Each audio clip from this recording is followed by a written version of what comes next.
Hello and welcome to the Print Interviews. I am Shubhangi Mishra, Principal Correspondent, and today I am interviewing the proprietor of one of the biggest wafers company in India, Chandubhai Virani. Chandubhai, आपका बहुत बहुत स्वागत है हमारे channel पे the print पे.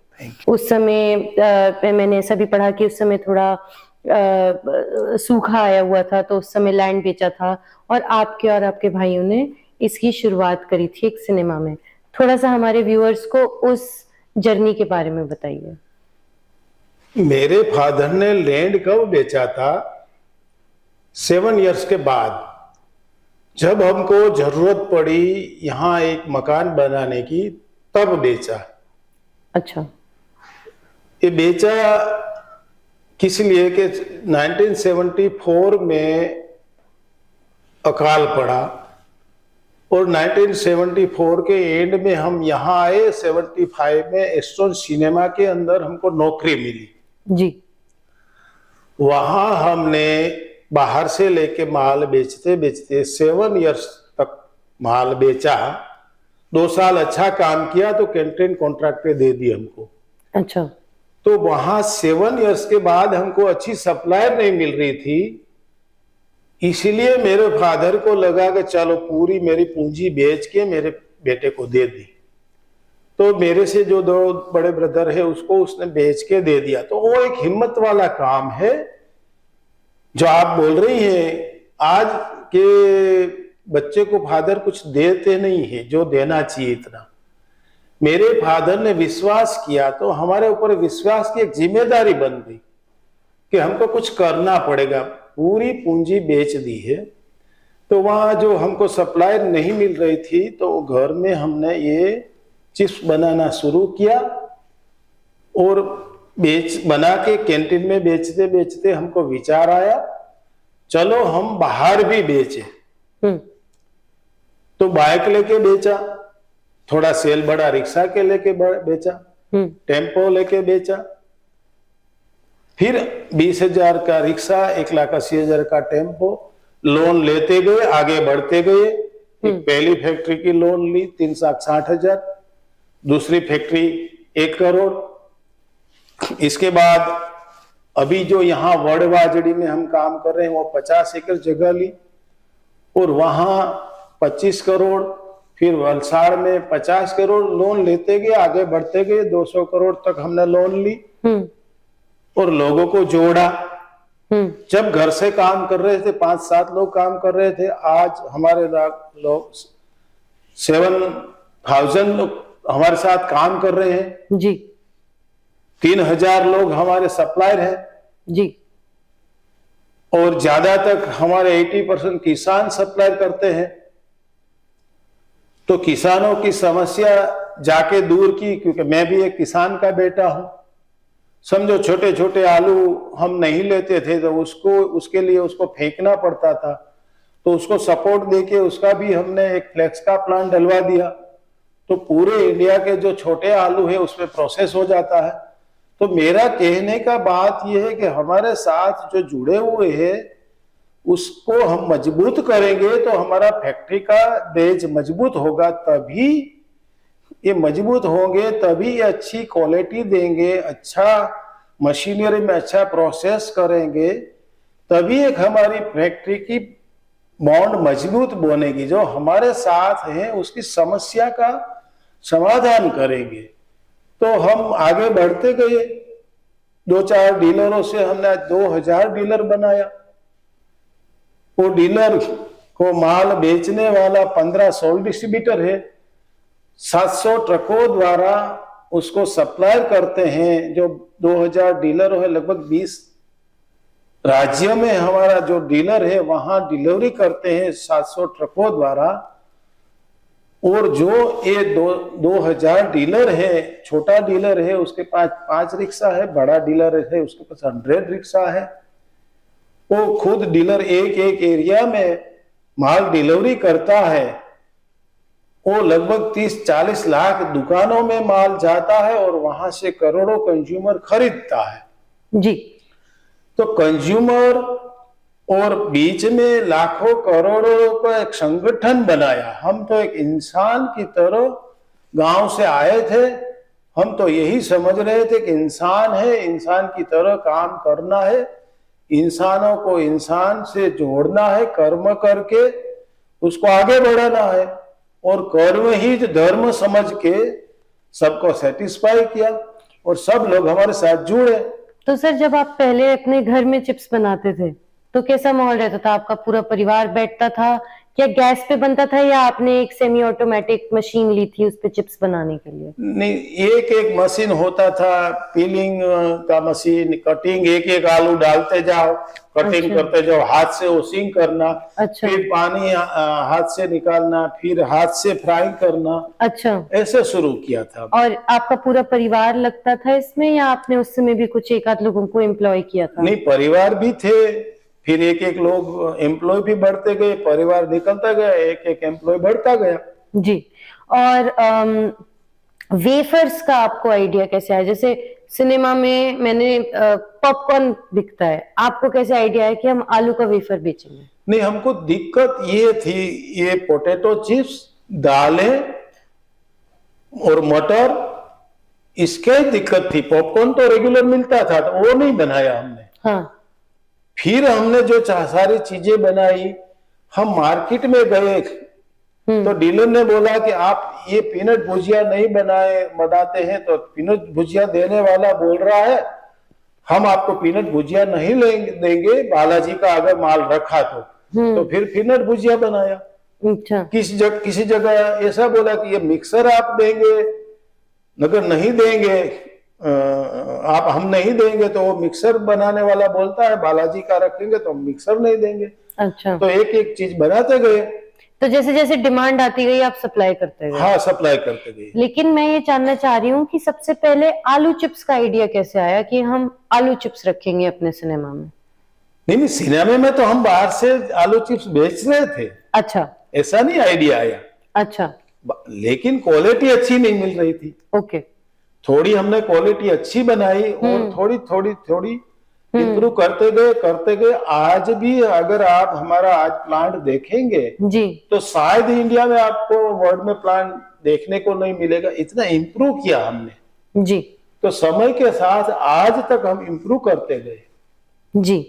और बालाजी का नाम कैसे लिया? क्या आप हनुमान भक्त हैं? फिर उसका हम बालाजी का नाम बालाजी इसलिए कि हनुमान भक्त थे। सिनेमा के अंदर हम जब काम कर रहे थे तभी एक स्मॉल छोटा बालाजी का मंदिर, बाढ़ हनुमान, वो मंदिर लाए थे, तो बस हम हनुमान जी को मानते थे। फिर 82 में हमने चिप्स चालू किया, फिर 84, 85 में हमको विचार आया कि कुछ नाम रखना चाहिए। जी। तो फैमिली का मत ये हुआ कि बालाजी नाम हमको रखना है, तो बालाजी रख दिया, सिंपल बस। अच्छा। और जब आपने मुझे बताया कि आप टेम्पो पे, ऑटो पे, ऐसे धीरे धीरे करके आपने एस्ट्रन सिनेमा के बाहर अपना व्यापार बनाया। राजकोट के बाहर कब गए और कैसे उसका डिसीजन लिया?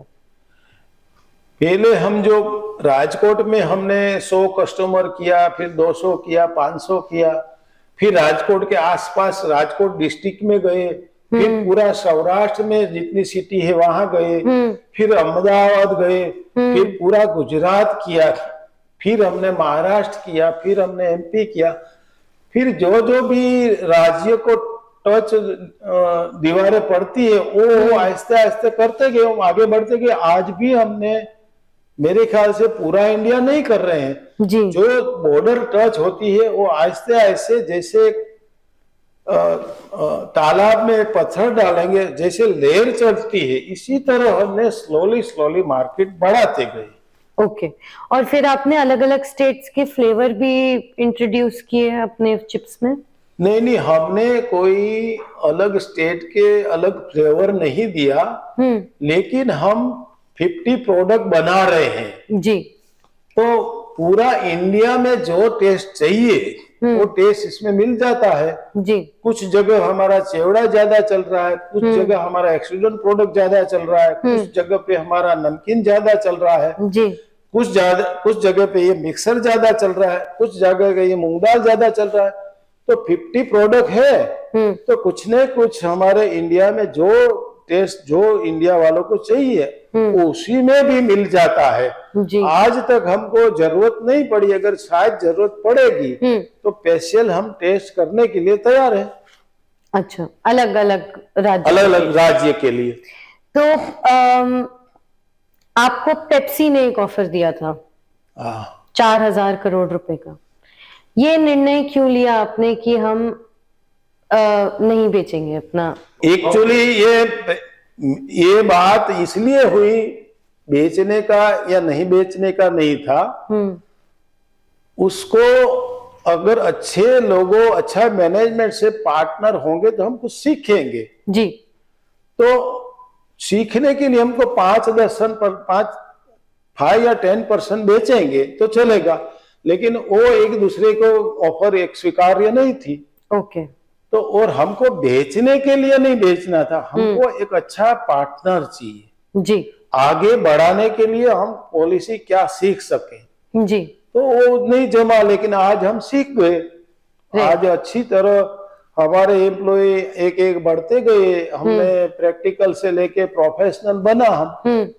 तो इसलिए वो एक दूसरे के जो विचार नहीं सहमत हुए तो हमने वो डील कैंसिल कर दिया। ओके। जो धीरे धीरे जो आपकी ग्रोथ हुई, क्या इसमें आपने लोगों की ऐसे मदद ली, जैसे कभी कोई IIM का हायर किया हो या कभी किसी इंटरनेशनल इंसान को हायर किया हो अपनी रिसर्च और नॉलेज ज्यादा बढ़ाने के लिए, एक्सपेंशन के लिए?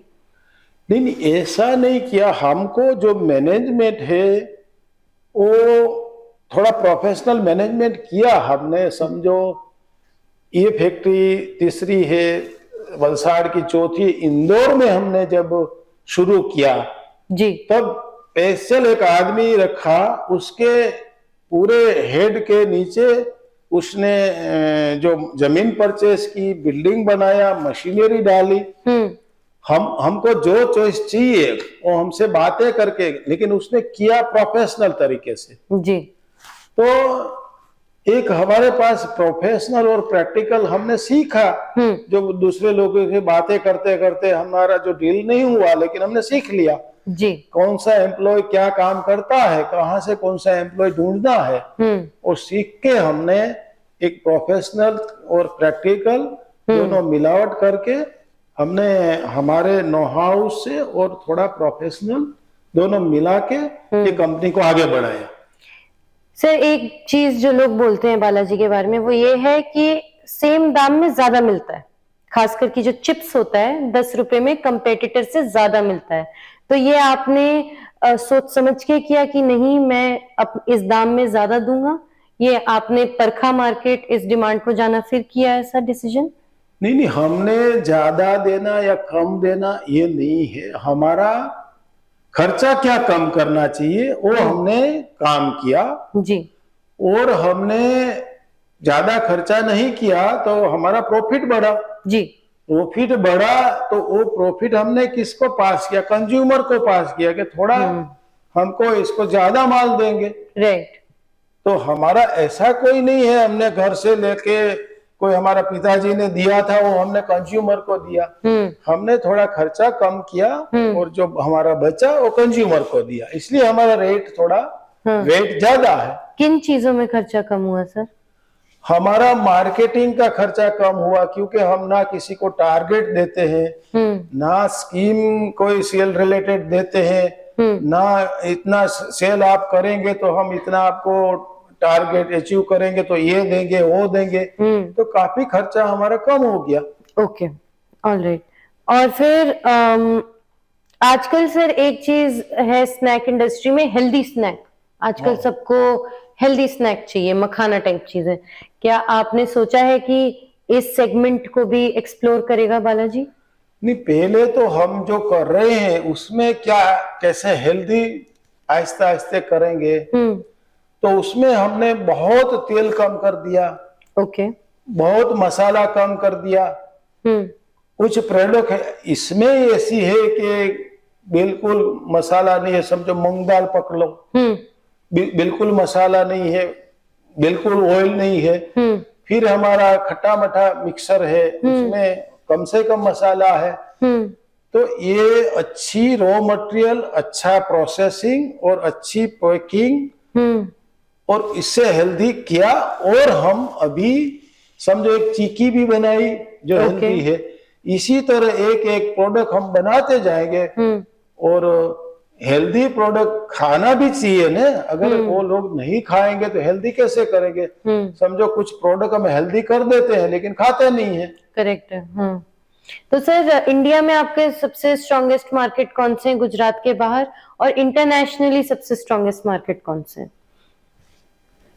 पहले तो गुजरात नंबर 1 है, नंबर 2 महाराष्ट्र है, नंबर 3 राजस्थान है, नंबर 4 MP है, यूपी है, साउथ में है। ऐसे जहां जहां पहले किया है वहां ज्यादा पहचान है, जहां दूसरे नंबर तीसरे इसी तरह क्रम है जी। और हमने एक्सपोर्ट भी कहाँ किया, यहाँ किया नजीक दुबई के आसपास। अच्छा। तो वो नंबर 1 वहां है। फिर हमने कहाँ किया, ऑस्ट्रेलिया में किया तो ऑस्ट्रेलिया नंबर 2 है। फिर हमने कहा अमेरिका में किया नंबर, ऐसे हमारा क्रम। फिर हमारा लंदन में है। तो उसी तरह हमारा सभी जगह नंबर 1 ग्रोथ तो है, लेकिन ग्रोथ हमको नहीं चाहिए, हमको क्वालिटी भी देनी है। ग्रोथ की चिंता नहीं करते हम क्वालिटी एक बढ़ती रहे, हेल्थ लोगों की बढ़ती रहे और सोच के हमारा नंबर 1 आज हमारा ग्रोथ है। तो इस समय से कंपनी का टर्नओवर कितना है? आज की तारीख में 5000 करोड़ का टर्नओवर है हमारा। और वॉल्यूम कितना है अलग अलग प्रोडक्ट्स का? 50 प्रोडक्ट है और 3 पैकिंग है और 3 टेस्ट है। तो 150 150 हमारा एक्चुअल हो जाता है। 150 करोड़ सेल्स? नहीं, एक एक चीजें होती है। पहले 3 पैकिंग आता है, 3 टेस्ट आता है और 50 प्रोडक्ट है। अच्छा, ठीक है। तो जैसे कि लास्ट सवाल रहेगा मेरा आपसे, आपने बोला कि सिर्फ ग्रोथ पे नहीं, हमारा ध्यान क्वालिटी पे भी है। आजकल का कल्चर है सर फटाफट ग्रोथ करना और अपनी कंपनी को अच्छे दामों में बेच देना। एक भारतीय कंपनी जो कि इतने कंपेटिटिव मार्केट में आज भी इंडिपेंडेंटली काम कर रही है, क्या वैल्यूज आप आगे आने वाले एंटरप्रेन्योर्स को देंगे जिससे वो भी अपने कंपनी को कंपेटिटिव रखें, जिससे आने वाली पीढ़ी भी अपनी कंपनीज, भारतीय कंपनीज ऐसे ही आगे बढ़ाती रहे? एक तो हमने कभी जल्दी नहीं की, लेकिन हमने ये किया देर नहीं होनी चाहिए। जो भी काम आज का काम आज करो, जितना कर सकते हो इतना करो, जितना अच्छा कर सकते हो उतना करो। तो हमारा ये तो कभी नहीं हुआ कि जल्दी, लेकिन हमने जल्दी नहीं की, लेकिन हमने मजबूताई की। हमने स्लोली सबको समझते गए, सबको साथ लेते गए, सबको आगे जोड़ते गए और थोड़ा आहिस्ते चलेंगे तो समझ आएगी और समझ से हम मजबूताई ज़्यादा करेंगे और मजबूताई से आगे बढ़ेंगे तो परमानेंट हमारा ग्रोथ रहेगा और परमानेंट हमारा जो आगे बढ़ने का तरीका है वो भी एकदम अच्छा और प्रॉपर जाएगा। तो इसलिए हमको ग्रोथ में भी ऐसा तो नहीं है कि हम कोई किसी से पीछे हैं। हाँ, हमने पूरा इंडिया नहीं किया है, लेकिन कल होगा, परसों इंडिया से बाहर भी हो सकता है। तो हमारा मजबूताई से चलना मेन ये है और मजबूताई से चलेंगे, स्लोली चलेंगे, समझेंगे तो एक सबसे आगे जा सकते हैं।